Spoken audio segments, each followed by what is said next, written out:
안녕하세요. 승리하산 가족 여러분. 오늘은 4월 24일입니다. 4월 24일이고 저희들 오늘 미리 말씀드릴 것은 저희들 오프 강좌가 이번 달에는 내일로 예약되어 있습니다. 그래서 25일 토요일 강성교회에서 10시에 저희도 오프 특강이 있습니다. 그리고 이번에 오프 특강 지난달 거가 아직 업로드가 안 됐어요. 죄송합니다. 이번 달에 좀 작업에 지장이 있어서 오늘 어떻게든 저희들 이 동영상 작업을 마무리해서 오늘 지난달 동영상 강좌 업로드 해드리고 내일은 좀 일찍 오시는 분들은 이것을 좀 복습해서 들으실 수 있도록 강의실에서 1시간 전쯤에 미리 틀어놓도록 하겠습니다. 그리고 혹시 한 달 동안 또 저희들 승리하산 같이 들으시면서 궁금하셨던 점이 있던 부분은 내일 오시면은 같이 그 부분에 대해서도 저희들 이제 토론하든지 아니면 질의응답을 받는 시간을 갖도록 하겠습니다.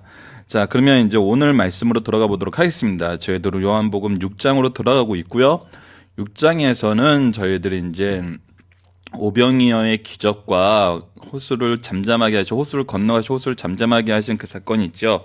저희들 말씀드렸다시피 승리하는 삶은 발행이신 박유일 목사님의 구속사로 조망한 성경 연속 강해지 요한복음 1권을 통해서 편집이 되어 있습니다. 자, 오늘 본문을 들어가 보도록 하겠습니다. 제목은 내니 두려워하지 말라. 요한복음 6장 16절에서 21절 말씀입니다. 저물매 제자들이 바다에 내려가서 배를 타고 바다를 건너 가버나움으로 가는데 이미 어두웠고 예수는 아직 그들에게 오시지 아니하셨더니 큰 바람이 불어 파도가 일어나더라.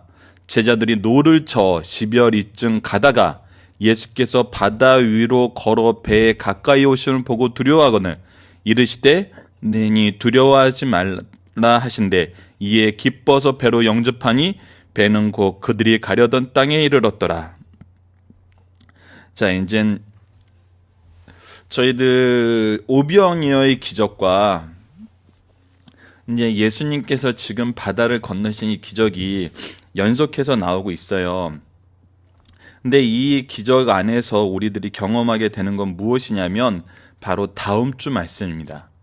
저희들이 지금까지 많이 생각하고 나눴던 부분은 이 기적을 통해서 무엇이 증명되는 걸 항상 확인했었죠. 예수님의 메시아성이 증명되는 것을 항상 함께 했었어요. 메시아성이 증명된다는 것은 우리로 하여금 예수 그리스도를 믿게 만드는 거였죠. 그런데 이 이벤트는 자꾸 이제 제가 이적 사건을 약간 그 의미를 축소하려는 건 아니에요. 하지만 이적이라는 것은 어떤 경우가 생기냐면 보는 사람에 따라서 관점에 따라서 다양한 반응이 나온다는 거예요.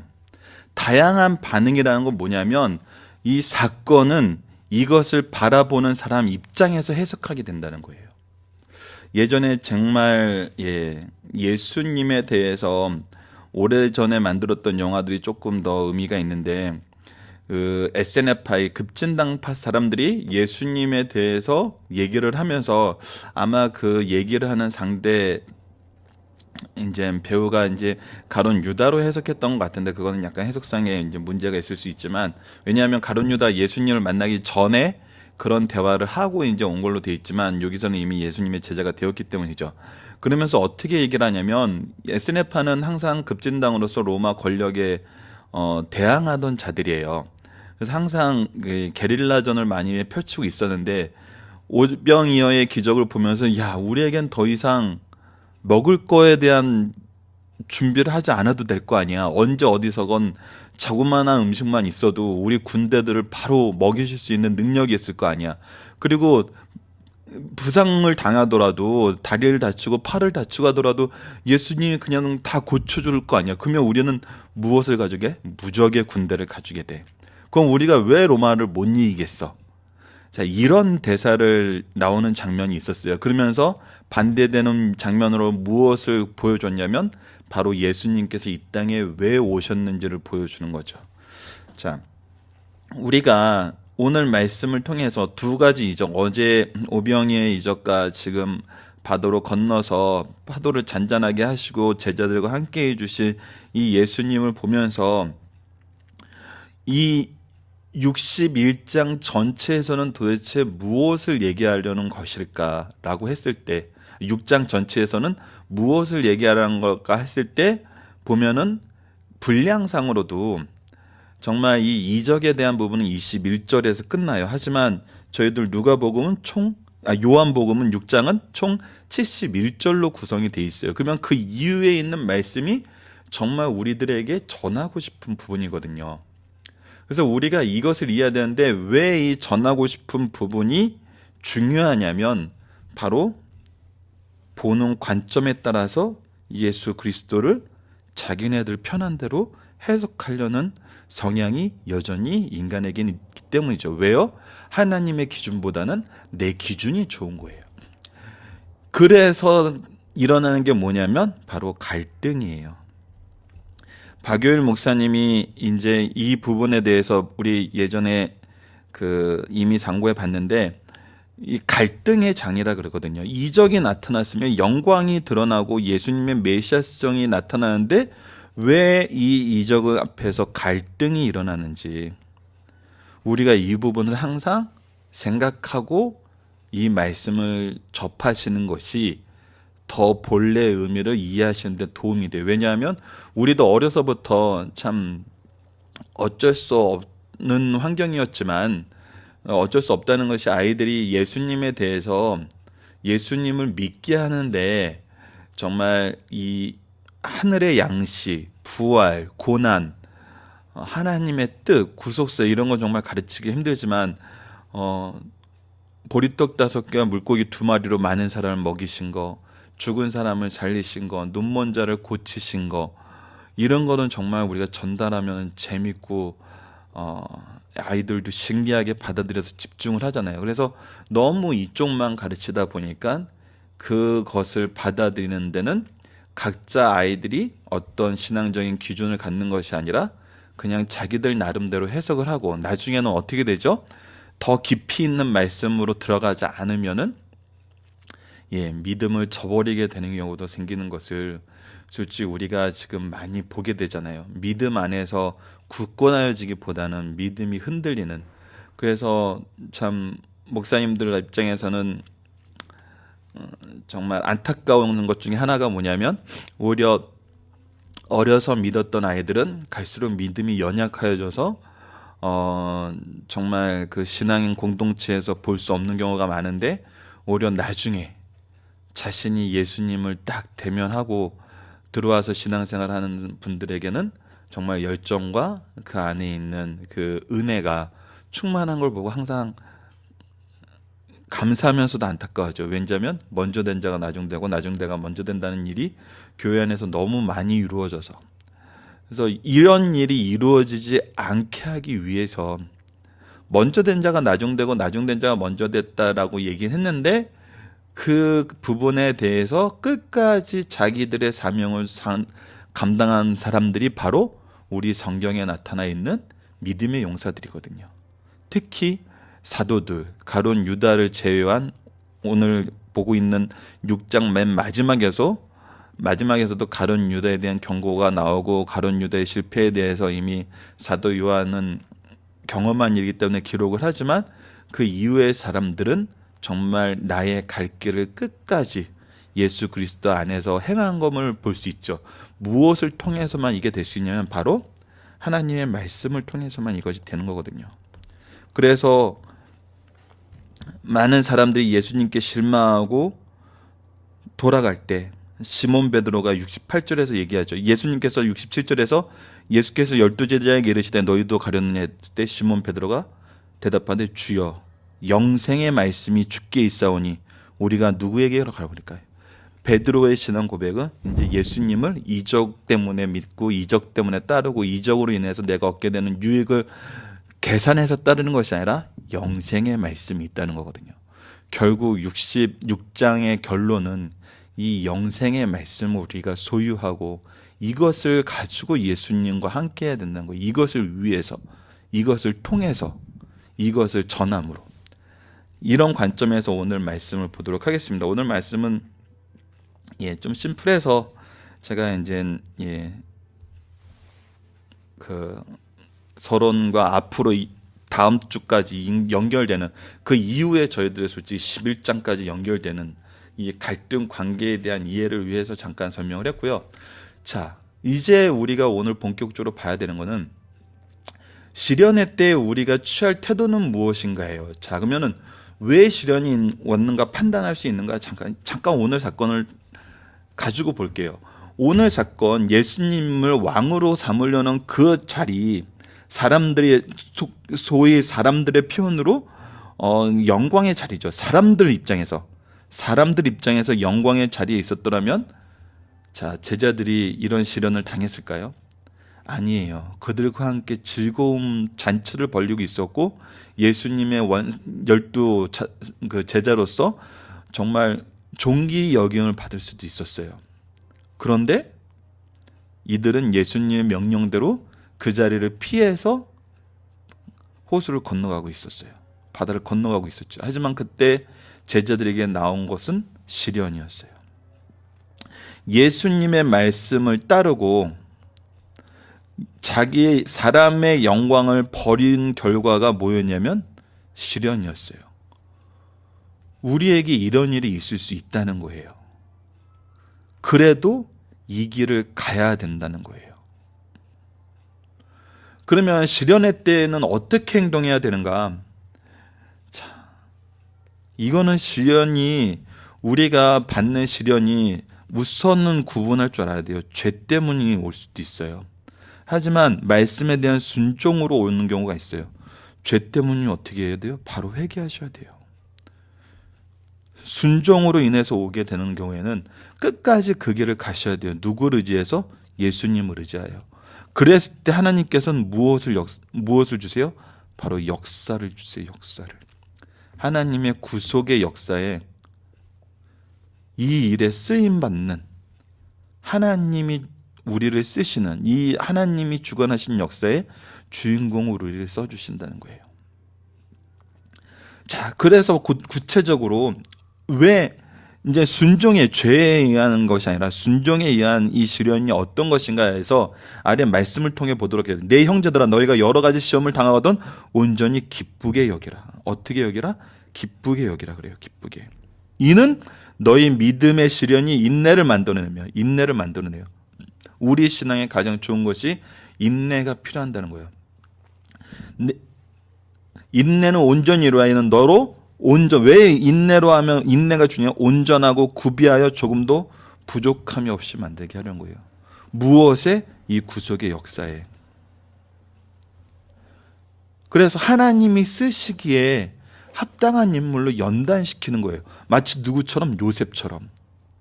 하나님의 연단의 방법은 세상의 방법과 다르지 않아요. 이방인이 그 나라의 재상으로 총리로 쓴다는 것은 몇 대가 노력해도 안 되는 거예요. 그런데 하나님은 어떤 방법을 하셨어요? 노예와 죄인의 신분으로 요셉을 총리로 만드셨어요. 온전하고 구비하여 조금 더 부족함이 없게 만드셨어요. 하나님은 일하시는 하나님이고 노력하시는 하나님이에요.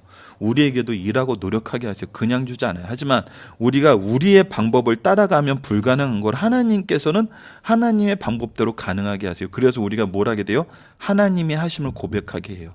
하나님이 영광 받으시는 방법이에요. 우리로 하여금 그 일을 하게 하심으로. 자, 두 번째는 베드로전서 1장 7절이죠. 너희 믿음의 확신함은 불로 연단하여도 없어질 금보다 더 귀하고 예수 그리스도께서 나타나실 때에 칭찬과 영광과 존귀를 얻게 할 것이니라. 자, 우리가 이렇게 연단 받는 것은 시련을 통해서 연단 받는 것은 어떤 것이냐면 바로 예수님이 나타나실 때 칭찬과 영광과 존귀를 얻게 하는 거예요. 이미 우리에게 주실 상급을 약속하고 이 일에 순종하게 하시는 거거든요. 이것이 달라요. 사람들은 영광과 칭찬과 존귀를 받을 수도 있어. 그 가능성이 많으니까 너희들 열심히 해. 하지만 그 영광과 칭찬과 존귀는 누가 주는 거였어요? 사람들이 주는 거였어요. 사람들이 주는 거는 필연적으로 순간적일 수밖에 없어요. 그리고 변해요. 하지만 하나님이 주시는 칭찬과 영광과 존귀는 영원한 상급이에요. 영원히 기념되고 영원히 우리와 함께하는 거예요. 자, 이것을 주시기 위한 거거든요. 순간적인 거, 일시적인 것이 아니라 영원한 것을 주시기 위해서. 신명기 32장 10절로 12절입니다. 여호와께서 그를 황무지에서 짐승이 부르짖는 광야에서 만나시고 호위하시며 보호하시며 자기의 눈동자같이 지키셨도다. 마치 독수리가 자기의 보금자리를 어지럽게 하여 자기 새끼 위에 너풀거리는 그의 날개를 펴서 새끼를 받으며 그의 날개에 글 없는 것 같았도다. 자, 우리가 시련이 왔을 때 예수님을 만나서 기뻐하고 하나님의 도우심을 의지하게 되는 이유는 결국은 우리를 연단하여서 칭찬과 영귀와 존귀를 받게 하는 것도 있지만 항상 우리를 어떻게 하신다는 거예요? 만나고 호위하시고 보호하고 계신다는 거예요. 이것을 우리가 알아요. 무엇을 통해서? 말씀을 통해서. 그리고 말씀을 순종하는 삶을 통해서 이미 성령의 역사하심으로 경험하고 있어요. 나의 나된 것이 나의 능력이 아님을, 나를 이끄시는 하나님의 손길이 있음을 우리가 매 순간순간 경험하고 고백하게 만드셨어요. 우리가 애써 외면하려 하지 않고 우리의 입장에서 그걸 취하려 하지 않으면 이것을 확인하는 건 너무나 간단해요. 어디서 확인하게 되죠? 먼저 우리의 가정과 교회에서 확인하게 되죠. 이것이 우리가 창세기에서 확인한 부분이잖아요. 자, 이제 본문의 중심 사상을 보고 마치도록 하겠습니다. 그리스도의 제자들이 겪어야 했던 시련에 대하여 주목하여야 한다. 자, 이 부분이 조금 전에 나왔던 부분입니다. 제자들은 몇 시간 전 주님의 능력으로 일어난 기적을 목격하고 경탄하고 있는 무리 가운데 있었어요. 너무나 영광스러운 일이었어요. 이때 사람들은 예수님을 왕으로 삼으려고 그랬고, 예수님을 왕으로 삼는다는 건 나에게 그 영광이 함께 있다는 거거든요. 제자들 입장에서는 신나는 거죠. 근데 상태는 급작스럽게 변해요. 주님을 뒤에 두고, 주님이 떠나라 해서 주님은 뒤에 두고, 주님은 기도하러 가시고 산으로 사람들을 피하고, 주님을 뒤에 두고 한동안 고독과 어둠과 바람과 파도와 폭풍과 불안과 위험의 상태에 놓이게 되어버렸어요. 너무나 급작스럽게 변하는 거예요. 내 상황이 내가 예수님의 명령에 따랐을 뿐인데 나에게 남은 것은 두려움뿐이에요. 위험뿐이에요. 제자들의 이런 모습을 통해 그리스도인들은 구체적인 잘못이 없을 때에도 시련이 올 수 있음을 알게 돼요. 아까도 말씀드렸듯이 두 개, 죄로 인해서 시련이 왔을 때 우리는 빨리 회개해야 돼요. 근데 우리가 하나님의 길을 가고 있는데 우리의 모든 영광을 포기하고 예수님의 말씀을 따라가고 있는데 시련이 오고 있어요.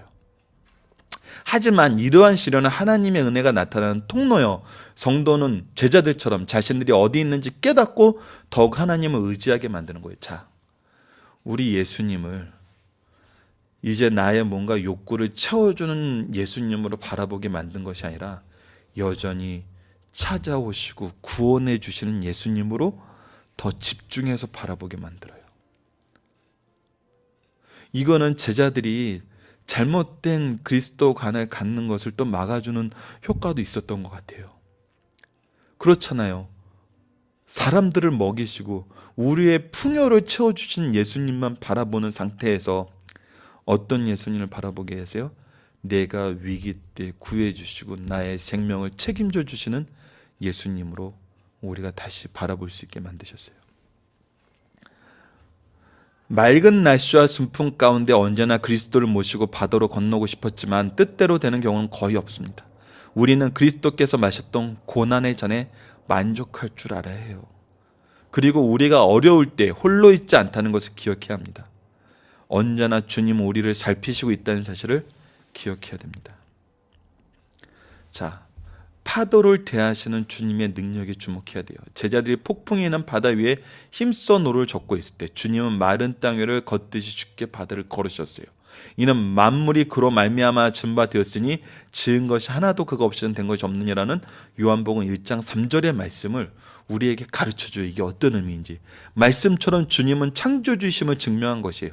바다 위로 걸으신 것은 그 바다를 지으신 일만큼이나 쉬운 일이에요. 소위 자연의 일반 법칙을 초월하는 일이에요. 왜냐하면 이 자연의 일반 법칙도 하나님이 만드셨어요. 그 법칙을 정하신 일만큼이나 그 차원 위에 있는 것이 쉬운 일이라는 거죠.